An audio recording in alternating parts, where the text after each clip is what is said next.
ವಿದ್ಯಾರ್ಥಿಗಳೇ ನಮಸ್ಕಾರ. SSLC ಮಾದರಿ ಪ್ರಶ್ನೆ ಪತ್ರಿಕೆ 1ರ 3-4 ವಾಕ್ಯದ ಪ್ರಶ್ನೆಗಳಿಗೆ ಉತ್ತರಗಳು. ಮೊದಲನೇ ವಿಡಿಯೋದಲ್ಲಿ ನಾನು 1 ಅಂಕದ ಪ್ರಶ್ನೆಗಳು ಮತ್ತು ವ್ಯಾಕರಣಕ್ಕೆ ಸಂಬಂಧಪಟ್ಟ ಉತ್ತರಗಳನ್ನು ಓದಿ ಹೇಳಿಕೊಟ್ಟಿದ್ದೀನಿ. ಈಗ 3 ಮತ್ತು 4 ವಾಕ್ಯಗಳಲ್ಲಿ ಉತ್ತರಿಸುವಂತಹ ಪ್ರಶ್ನೆಗಳಿಗೆ ಉತ್ತರಗಳನ್ನು ಓದಿ ಹೇಳಿಕೊಡ್ತೀನಿ. 18ನೇ ಪ್ರಶ್ನೆಯಿಂದ 3-4 ವಾಕ್ಯಗಳ 10 ಪ್ರಶ್ನೆಗಳಿರುತ್ತೆ. ಈ ಒಂದು ವಿಡಿಯೋದಲ್ಲಿ 3 ಪ್ರಶ್ನೆಗಳನ್ನು ನಾನು ಓದಿ ಹೇಳ್ಕೊಡ್ತೀನಿ. ಯಾಕಂದರೆ ಹೆಚ್ಚು ಲೆಂತ್ ವಿಡಿಯೋ ಮಾಡಿದರೆ ಅದನ್ನು ಅಪ್ಲೋಡ್ ಮಾಡೋದು ತುಂಬ ಟೈಮ್ ತಗೊಳುತ್ತೆ. ಹಾಗಾಗಿ ಇಲ್ಲಿ 3 ಪ್ರಶ್ನೆಗಳಿಗೆ ಉತ್ತರವನ್ನು ಓದಿ ಹೇಳ್ಕೊಡ್ತೀನಿ.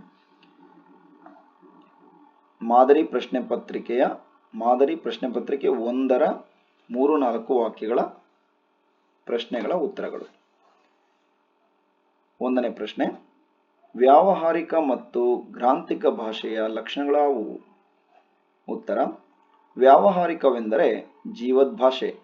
ಅದರಲ್ಲಿ ಜನರು ಮಾತನಾಡುತ್ತಾರೆ, ವ್ಯವಹರಿಸುತ್ತಾರೆ. ತಮಿಳು, ಕನ್ನಡ, ತೆಲುಗು, ತುಳು, ಮರಾಠಿ, ಉರ್ದು, ಇಂಗ್ಲಿಷ್ ಇದಕ್ಕೆ ಉದಾಹರಣೆ.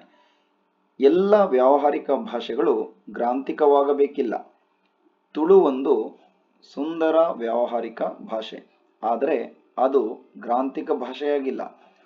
ಗ್ರಾಂಥಿಕವೆಂದರೆ ಅಭಿವೃದ್ಧಿ ಹೊಂದಿ ಗ್ರಂಥ ರಚನೆಯಲ್ಲಿ ಉಪಯೋಗವಾದ ಭಾಷೆ. ಸಂಸ್ಕೃತ, ಕನ್ನಡ, ಇಂಗ್ಲಿಷ್, ಪಾಳಿ ಇತ್ಯಾದಿ ಈ ವರ್ಗಕ್ಕೆ ಉದಾಹರಣೆ. ಎಲ್ಲ ಗ್ರಾಂಥಿಕ ಭಾಷೆಗಳು ಇಂದು ವ್ಯಾವಹಾರಿಕವಾಗಿಲ್ಲ. ಸಂಸ್ಕೃತ ಗ್ರಾಂಥಿಕ ಭಾಷೆಯಾಗಿದ್ದು ಈಗ ಯಾವೊಂದು ಪ್ರದೇಶದಲ್ಲಿಯೂ ಅದು ವ್ಯಾವಹಾರಿಕ ಭಾಷೆಯಾಗಿಲ್ಲ. ಮತ್ತೊಮ್ಮೆ ಉತ್ತರವನ್ನು ಒತ್ತಿ ನೋಡ್ಕೊಳ್ಳಿ. ವ್ಯಾವಹಾರಿಕವೆಂದರೆ ಜೀವದ್ಭಾಷೆ. ಅದರಲ್ಲಿ ಜನರು ಮಾತನಾಡುತ್ತಾರೆ, ವ್ಯವಹರಿಸುತ್ತಾರೆ. ಕನ್ನಡ, ತಮಿಳು, ತೆಲುಗು, ತುಳು, ಮರಾಠಿ, ಉರ್ದು, ಇಂಗ್ಲಿಷ್ ಇದಕ್ಕೆ ಉದಾಹರಣೆ. ಎಲ್ಲ ವ್ಯಾವಹಾರಿಕ ಭಾಷೆಗಳು ಗ್ರಾಂಥಿಕವಾಗಬೇಕಿಲ್ಲ. ತುಳು ಒಂದು ಸುಂದರ ವ್ಯಾವಹಾರಿಕ ಭಾಷೆ, ಆದರೆ ಅದು ಗ್ರಾಂಥಿಕ ಭಾಷೆಯಾಗಿಲ್ಲ. ಗ್ರಾಂಥಿಕವೆಂದರೆ ಅಭಿವೃದ್ಧಿ ಹೊಂದಿ ಗ್ರಂಥ ರಚನೆಯಲ್ಲಿ ಉಪಯೋಗವಾದ ಭಾಷೆ. ಸಂಸ್ಕೃತ, ಕನ್ನಡ, ಇಂಗ್ಲಿಷ್, ಪಾಳಿ ಇತ್ಯಾದಿ ಈ ವರ್ಗಕ್ಕೆ ಉದಾಹರಣೆ. ಎಲ್ಲ ಗ್ರಾಂಥಿಕ ಭಾಷೆಗಳು ಇಂದು ವ್ಯಾವಹಾರಿಕವಾಗಿಲ್ಲ. ಸಂಸ್ಕೃತ ಗ್ರಾಂಥಿಕ ಭಾಷೆಯಾಗಿದ್ದು ಈಗ ಯಾವೊಂದು ಪ್ರದೇಶದಲ್ಲಿಯೂ ಅದು ವ್ಯಾವಹಾರಿಕ ಭಾಷೆಯಾಗಿಲ್ಲ. ವಿದ್ಯಾರ್ಥಿಗಳೇ, ವ್ಯಾವಹಾರಿಕ ಮತ್ತು ಗ್ರಾಂಥಿಕ ಭಾಷೆಯ ಲಕ್ಷಣಗಳನ್ನ ಬರೆಯುವಾಗ ಉದಾಹರಣೆಗಳನ್ನು ಸರಿಯಾಗಿ ನೋಡ್ಕೊಂಡು ಬರೀಬೇಕು. ಉದಾಹರಣೆಗಳನ್ನು ವ್ಯಾಲ್ಯೂಯೇಷನ್ ಮಾಡುವಾಗ, ಮೌಲ್ಯಮಾಪನ ಮಾಡುವಾಗ ಉದಾಹರಣೆಗಳನ್ನು ಟೀಚರ್ಸ್ ಗಮನಿಸ್ತಾರೆ. ನೆಕ್ಸ್ಟ್, ಮುಂದಿನ ಪ್ರಶ್ನೆ, ನಾಲ್ವಡಿ ಕೃಷ್ಣರಾಜ ಒಡೆಯರ ಕಾಲದಲ್ಲಿ ಕಾರ್ಯರೂಪಕ್ಕೆ ಬಂದ ನೀರಾವರಿ ಯೋಜನೆಗಳಾವುವು?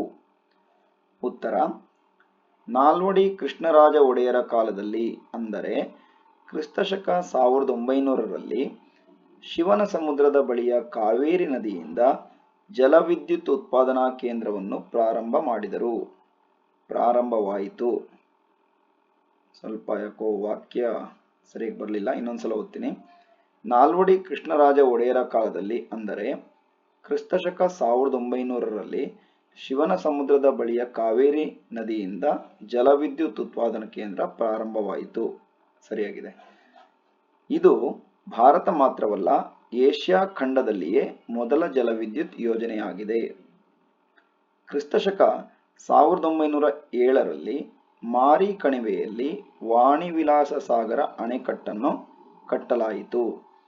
ಕ್ರಿಸ್ತಶಕ 1911ರಲ್ಲಿ ಕೃಷ್ಣರಾಜಸಾಗರ ಅಣೆಕಟ್ಟನ್ನು ನಿರ್ಮಿಸಲಾಯಿತು. ಇವು ನೀರಾವರಿ ಕ್ಷೇತ್ರಕ್ಕೆ ನಾಲ್ವಡಿ ಕೃಷ್ಣರಾಜ ಒಡೆಯರು ನೀಡಿದ ಬೃಹತ್ ಕೊಡುಗೆಯಾಗಿವೆ. ಬೃಹತ್ ಅಂದರೆ ದೊಡ್ಡ ಅಂತ ಅರ್ಥ. ವಿದ್ಯಾರ್ಥಿಗಳೇ,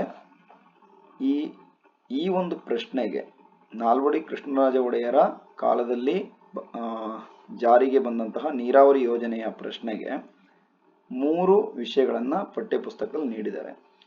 ಒಂದು, ಕಾವೇರಿ ನದಿಯಿಂದ ಜಲವಿದ್ಯುತ್ ಉತ್ಪಾದನೆ ಆರಂಭ ಆಗಿದ್ದು.